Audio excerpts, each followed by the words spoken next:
untuk istilahnya pembekalan ya, pembekalan mereka sehingga kapasitas dan kualitas mereka sebagai politisi semakin baik, mumpuni dan sebagainya. Iya, termasuk kalau kita lihat data, salah satu caleg termuda dari Partai Golkar ini berusia 24 tahun ya. 24 tahun. 24 tahun. 24 tahun. Baru lulus kuliah. Iya. Kan?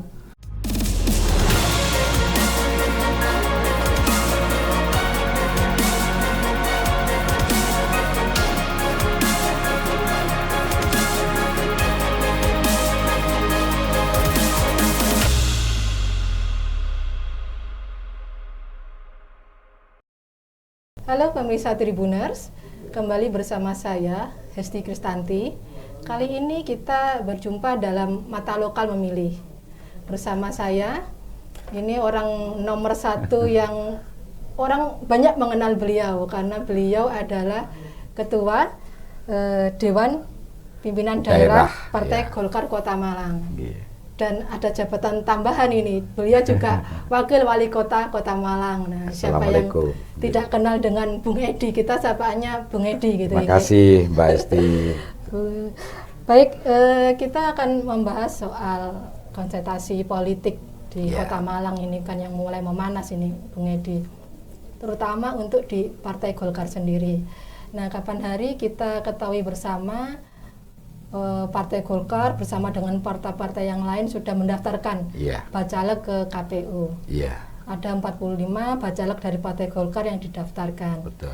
Nah, dari sekian jumlah bacalek ini kita ketahui ada target yang ditambahkan di situ oleh Bung Edi secara jelas mengatakan kami menargetkan akan memperoleh 20% atau 9 kursi di DPRD dari total 45. Amin.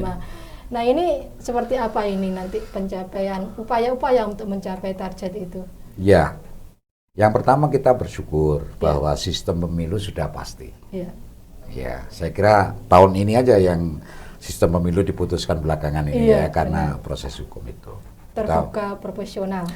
Terbuka proporsional. Kemudian sesuai dengan konsep terbuka proporsional itulah kita siapkan caleg-caleg yang mampu mewakili daripada seluruh segmen masyarakat yang ada di Kota Malang. Dengan cara semacam itulah kita berharap segmen-segmen yang terwakili itu bisa memberikan kepercayaan pada caleg kita lewat Partai Golkar, sehingga target yang dicanangkan oleh Dewan Pimpinan Pusat 20% dalam Pileg tahun 2024 ke depan itu bisa terwujud. Yang kedua tentu potensi pemilih. Katakanlah dari sisi usia. Ya. Ini juga menjadi alat ukur kita sehingga kita menampilkan caleg yang bagaimana yang mampu mewakili daripada sisi pemilih kita. Katakanlah usia muda termasuk usia yang tua. Dari sisi profesi maupun keahlian kita juga pertimbangkan itu. Sehingga secara utuh kita menampilkan satu konfigurasi caleg yang jumlahnya 45 itu dan itu cerminan daripada kondisional dari masyarakat Malang. Yang Bhinneka Tunggal Ika. Yang Bhinneka Tunggal Ika, yang banyak orang bilang miniatur Indonesia itu, dan insya Allah juga mempunyai kapasitas kualitas yang baik pula. Iya, Bang Edi. Kan ini terus kita runut lagi, kita lihat ternyata 40% dari jumlah bacalek tersebut adalah bacalek dari perempuan. Yang minimalnya sebenarnya jumlah 30%. Tapi ini di Golkar ternyata dibanyakin lagi nih jadi 40%. Ini apa perempuan ini dianggap sesuatu yang seksi dalam pemilihan untuk orang-orang muda atau seperti apa? Ya, target 9 kursi itu kan di 5 dapil ya. Semuanya bisa kita lihat. Dan terkait dengan kuota perempuan, saya bersyukur sekali di pemilu tahun 2024 ini banyak perempuan yang percaya untuk running dalam pilihan legislatif lewat Golkar. Kami sampai punya cadangan caleg. Oh, seperti itu. Dan ya. banyak perempuannya. Dan mereka mengajukan dirinya sendiri tanpa perlu istilahnya meminang gitu ya. Iya, jadi dia dari hati dan keinginannya sendiri setelah berinteraksi mengenal apa itu Golkar dan seterusnya, sehingga bersedia untuk menjadi cadangan caleg. Bayangkan, perempuan. Ya. Nah, ini satu gambaran yang menurut saya positif, dan kami mengapresiasi itu. Akhirnya setelah dihitung ternyata 40% gitu.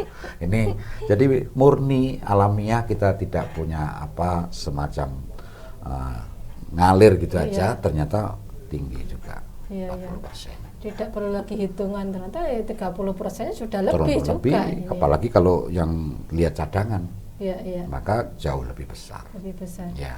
Termasuk juga kalau kita melihat bacalek-bacalek yang kemarin mendaftar dari Partai Golkar, sekitar 50%-nya ternyata anak-anak muda yang muda di sana. Nah, ini berikutnya. Ya. Anak-anak muda ini juga antusias sekali untuk menjadi caleg Golkar. Saya kira ini juga satu tren positif bagi Golkar, karena yang tahu kan mereka. Ya. Saya ajak berkomunikasi, saya ajak untuk berdiskusi. Kita tukar pikiran pada kesempatan-kesempatan yang lebih rileks, yang lebih santai. Ternyata antusias. Dan tidak sekedar muda, tetapi dia mempunyai kapasitas dan rekam jejak aktivitas di kemasyarakatan. Ini yang saya cukup bangga, bersyukur, karena ternyata banyak anak muda yang mampu, peduli dan terjun ke dunia politik. Ya, alhamdulillah lewat Golkar. Gitu. Baik Pak, padahal ya 60% kalau hitungan data dari KPU, 60% pemilih di 2024 adalah usia muda. Usia muda. Nah, kita punya 50. Ada 50%. Ya. Ini kan juga tidak mudah juga untuk istilahnya membuat 60% pemilih ini mencoblos, karena karakter anak muda sekarang yang mungkin ada apatis. Betul. Gitu kan. Ini saya nggak ingin tahu literasinya juga masih kurang. Nah, ada nggak pembekalan tertentu kepada bacalek muda ini untuk bisa menggrab suara-suara muda ini? Seperti apa ini siasatnya atau strateginya? Ya, awalnya saya sering berdiskusi dengan anak-anak muda, sehingga tahu pikiran-pikiran yang saya ungkapkan. Dia kenal betul dengan saya.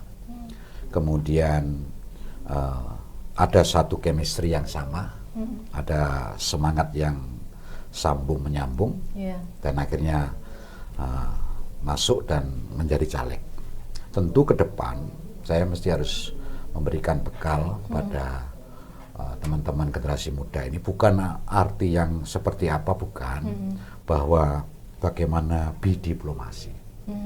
Politik itu adalah bidiplomasi. Politik itu adalah komitmen. Politik itu adalah terdiri dari kata poli dan etika. Poli berarti kita bersama-sama bergandeng tangan, dan etika menjunjung tinggi nilai-nilai moral, etika dan sebagainya. Berarti politik adalah cara untuk mewujudkan apa yang menjadi tujuan kita dengan cara-cara yang baik. Hal-hal semacam itu yang saya ingin pesankan kepada generasi muda, supaya mereka bisa mengikuti proses ini dengan baik pula. Kaitan yang ide, gagasan atau apa yang harus dilakukan, mereka sudah luar biasa, jauh. Ide-idenya sangat fresh, banyak dan berkualitas. Saya hanya memberikan bekal-bekal bagaimana politisi yang diimpikan, yang diidealiskan di Partai Golkar, yang selesai kaitan Pancasila, Undang-Undang Dasar 45, mesti harus memegang teguh nilai-nilai persatuan untuk terwujudnya negara kesatuan yang lestari. Bhinneka Tunggal Ika juga harus dirawat dengan baik, kan gitu. dan yang tidak kalah pentingnya semuanya untuk kepentingan bangsa dan negara. Jadi merah, putih, kuning, hijau ini adalah sebuah proses, tujuannya adalah merah putih. Itu yang saya bekali, yang saya sampaikan kepada mereka. Selebihnya kami percayakan kepada anak-anak muda ini. Iya, termasuk membangun gimana program-program mereka di dapilnya masing-masing bisa direalisasikan. Betul, seperti itu ya betul, Pak ya. Ya.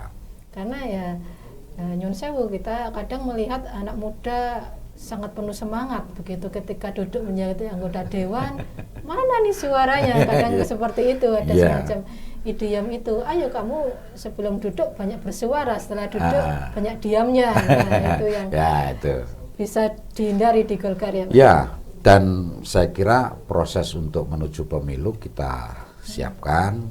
Pada pasca pemilu seandainya dia terpilih pun juga dipersiapkan. Sudah sampai level itu, dan itu sampai tingkat nasional, tidak saja di daerah. Ada Golkar Institute dan lain sebagainya. Untuk istilahnya pembekalan mereka, sehingga kapasitas dan kualitas mereka sebagai politisi semakin baik, mumpuni dan sebagainya. Iya, termasuk kalau kita lihat data, salah satu caleg termuda dari Partai Golkar ini berusia 24 tahun ya. 24 tahun. 24 tahun. Baru lulus kuliah. Iya. Kan? Jadi tapi sudah menelurkan pikiran-pemikiran untuk bisa membangun Kota Malang. Iya, tapi keberanian untuk running dalam satu pilihan legislatif itu yang saya apresiasi, dan berpikir tentang kota, berpikir tentang kemasyarakatan, ya itu pasti. Ya. Tapi tidak semua orang ada keberanian, atau semua pemuda ada ketertarikan, keberanian untuk running itu. Karena faktor apa ini Pak yang membuat tidak banyak orang muda untuk berani dalam running pemilihan? Salah satunya yang saya tangkap, banyak yang melihat bahwa politik itu mahal. Politik itu mahal. Tidak semuanya benar, karena investasi sosial, aktivitas sosial dari potensi anak-anak Malang di tengah-tengah masyarakat itu tidak mahal. Padahal itu juga mempunyai kontribusi besar di dalam raihan, katakanlah, perolehan suara. Mahal itu karena belum pernah beraktivitas di sosial kemasyarakatan, tapi mempunyai keinginan. Akhirnya dia dengan fast track membangun modal sosial. Modal sosial dulu gitu.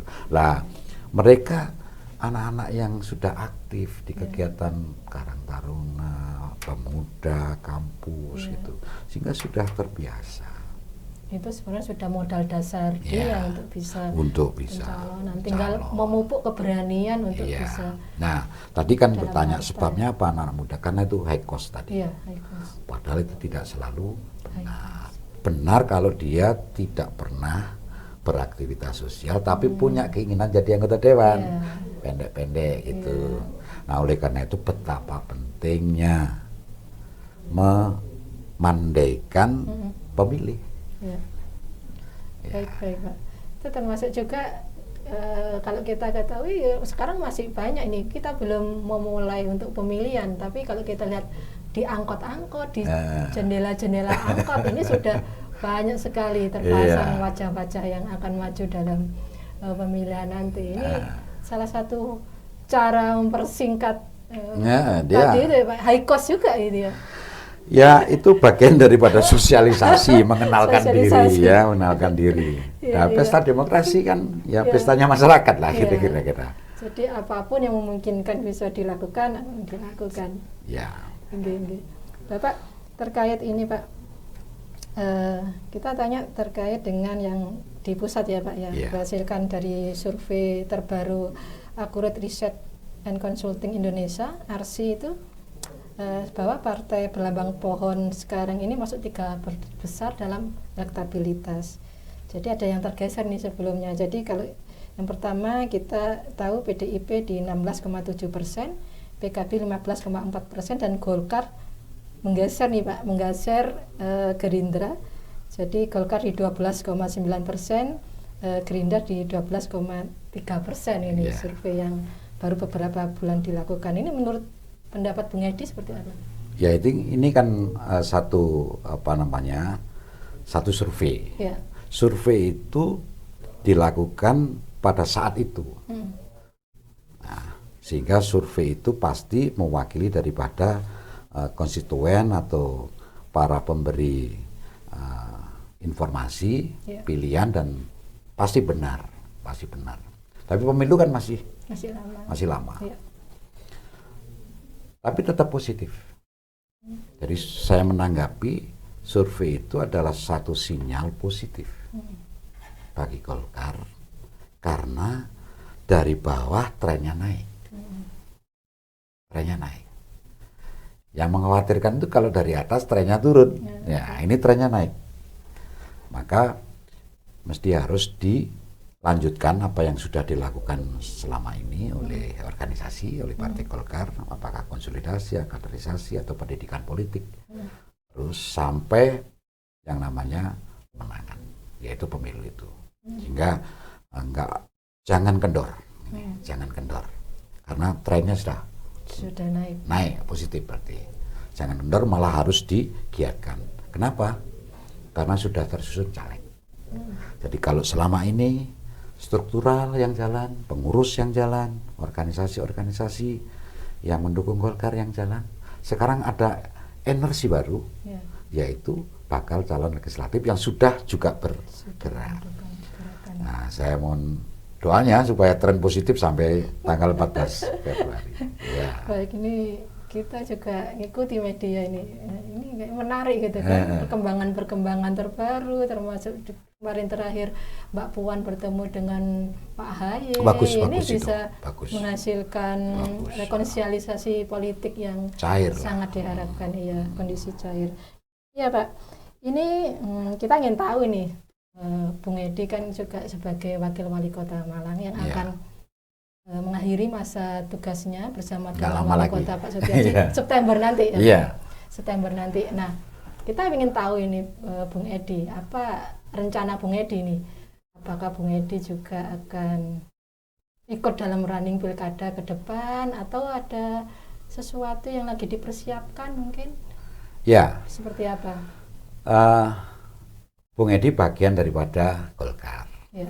Oleh karena itu Golkar lah yang mempunyai planning daripada langkah-langkah dan arah politik yang akan diambil, termasuk masalah pilkada. Ya, Bung Edi ini adalah bagian aja dari Golkar. Tentu karena berbicara Golkar, maka ada masalah lokal, pengurus di tingkat kota, termasuk regional, provinsi, dan nasional. Maka selaku ketua Golkar yang kebetulan juga saat ini mempersiapkan Pileg, maka kita concern bagaimana Pileg ini bisa berhasil sesuai dengan target yang kita sudah tentukan. Baru tahapan berikutnya kita berpikir pilkada. Nah, planning sudah ada, tapi proses berorganisasi harus kita jalankan. Nah, proses organisasi ini salah satunya adalah saat ini sedang konsen di pilihan legislatif, pilihan presiden di 14 Februari 2024. Mekanisme di Golkar tetap menggunakan survei. Siapapun terbuka. Survei internal ada berapa termasuk independen. Kandidat itu ya. Seperti itu ya. Termasuk proses internal kita. Yang tadi saya katakan pengurus di tingkat kota, provinsi maupun di tingkat nasional. Rekomendasinya nanti di tingkat nasional dari DPP. Nah, ini adalah mekanisme yang dimiliki oleh Golkar dan insya Allah dijalankan. Selaku kader, selaku kader yang sejak awal saya istiqomah ya di Golkar ini, ya kita tunggu aja bagaimana daripada proses berjalan ini. Jadi tidak menutup kemungkinan Bung Edi nanti juga ikut dalam konstelasi pilkada ke depan. Itu ya Pak ya intinya. Amin, ya. amin, amin, amin. Ya. Baik Bung Edi. Ya, ini pertanyaan terakhir Bung Edi. Ya. Pesan untuk anak-anak muda sebagai pemilih pemula ini seperti apa? Ya, bangsa ini tergantung dari anak-anak muda. Oleh karena itu betapa pentingnya anak-anak muda itu dipersiapkan secara baik untuk bisa siap menerima tongkat estafet perjalanan bangsa ini. Ya. Oleh karena itu, ya, jangan a priori dengan keahlian, keilmuan apapun. Saya pesan, satu, anak-anak muda harus punya kompetensi, ya, harus mempunyai ahli yang betul-betul spesifik, Ya. apakah ekonomi, teknik, termasuk kesehatan, pendidikan, macam-macam hukum dan lain sebagainya, seni budaya dan sebagainya, harus mempunyai keahlian yang spesifik. Yang kedua, jangan a priori terhadap keilmuan yang lain. Sering disebut literasi, terbuka terhadap ilmu pengetahuan apapun, termasuk masalah Politik. Karena tadi saya sampaikan, seluruh kebijakan itu prosesnya lewat keputusan politik. Apakah di pemerintahan, apakah di legislatif, semuanya itu. Jangan a priori terhadap proses literatif termasuk masalah politik. Yang ketiga, bangun komunikasi seluas-luasnya, karena ini bagian daripada network. Saya banyak mendengar dari teman-teman ya di luar Malang yang studi ke kuliah di luar negeri dan sebagainya. Mereka bagus mungkin ya, tetapi dia tidak punya jaringan di Indonesia karena dia sejak mahasiswa di luar negeri. Lah jaringan ini sekarang menjadi penting, ya. Oleh karena itu saran saya kalau mau studi S1-nya di Indonesia supaya jaringannya terbangun dengan baik. Iya, landasannya sudah ada dulu. Landasannya sudah ada dulu. Brawijaya, UGM, UI, UNER, alumninya sudah di mana-mana. Ya. Baru ke luar negeri untuk memperkuat itu, ya, sehingga jaringannya kuat, gitu. Ya. Jaringan kuat dan dirawat lewat komunikasi yang produktif. Itu saja pesan saya, ya, 4 hal itu aja. Ya. Ya, ini untuk anak-anak muda yang juga nanti terkait dengan kontestasi politik juga. Intinya juga nggak boleh apatis gitu ya. Boleh apatis. Ketika jaringan-jaringan sudah terbangun, informasi juga sudah terjalin dengan baik, banyak sekali informasi yang hoax atau enggak, ini kan kita akan tahu gitu melalui jaringan-jaringan seperti itu ya Pak ya. Ini eranya itu sekarang. Iya. Literasi politik ini yang literasi politik termasuk yang lain ya. Karena ternyata prakteknya walaupun kita politik praktis terjun ke dunia politik, kita mesti harus ngerti ilmu yang lain. Baik, ya, ilmu yang bersifat teknis tadi. Ya. Gitu ya. Baik, Pak. Baik, Bung Edi. Demikian perbincangan saya yang menarik dengan Bung Edi, atau masyarakat juga mengenal sebagai Wakil Wali Kota Malang, Pak Sofan Edi Jarwoko. Terima kasih atas perhatiannya. Kita akan bertemu lagi dalam sesi perbincangan berikutnya. Terima kasih. Assalamualaikum warahmatullahi wabarakatuh.